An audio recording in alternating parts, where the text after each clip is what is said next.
मित्रों नमस्कार। दुनिया में ज़्यादा महत्वपूर्ण चीज़ें उन लोगों के द्वारा प्राप्त की गई हैं जो कोई उम्मीद न होने के बावजूद अपने प्रयासों में लगे रहे।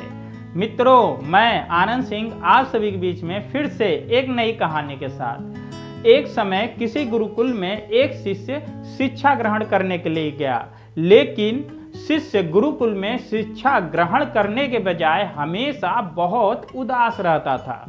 उसके गुरु उसको रोज देखते थे, लेकिन वो सोचते थे कि कुछ दिनों के बाद शिष्य का मन ठीक हो जाएगा, वह आश्रम में घुल मिल जाएगा और उसका मन शिक्षा ग्रहण करने में लगने लगेगा। लेकिन काफी दिन बीत जाने के बाद भी शिष्य हमेशा दुखी ही रहता था। एक दिन गुरुजी ने शिष्य को बोला कि आज शाम को तुम मेरे पास आना, मुझे तुमसे कुछ बात करनी है। शिष्य शाम को पढ़ाई पूरी होने के बाद गुरुजी के पास पहुंचा। गुरुजी ने शिष्य से पूछा कि तुम हमेशा उदास क्यों रहते हो।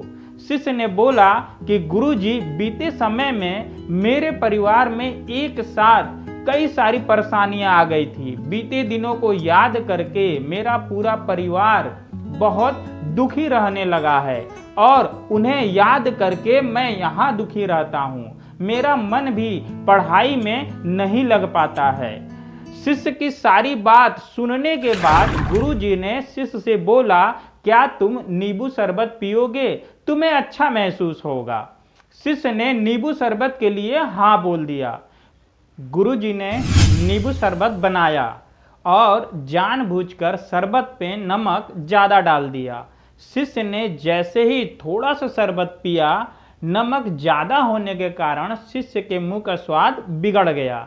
शिष्य ने गुरुजी से बोला कि गुरुजी, शरबत में नमक ज़्यादा हो गया है।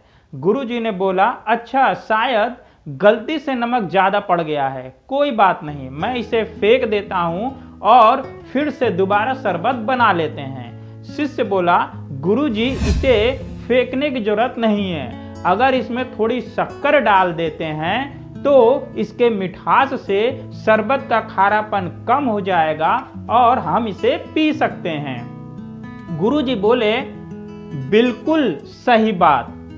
ठीक इसी तरह हमारे जीवन में भी जब बुरा समय आता है तो हमें जीवन के बुरे अनुभवों और दुख देने वाली बातों को भूलकर जीवन की अच्छी बातों और अच्छे अनुभवों पर ध्यान देना चाहिए।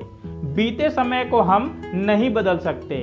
अगर हम बीते समय की दुख देने वाली बातों पर ही टिके रहेंगे तो हमारे जीवन का दुख कभी भी खत्म नहीं हो पाएगा। हम अगर अच्छी बातों पर ध्यान देते हैं तो हमारी सोच सकारात्मक रहती है और हम जीवन में बहुत कुछ अच्छा कर सकते हैं। तो मित्रों, आज की कहानी यहीं तक।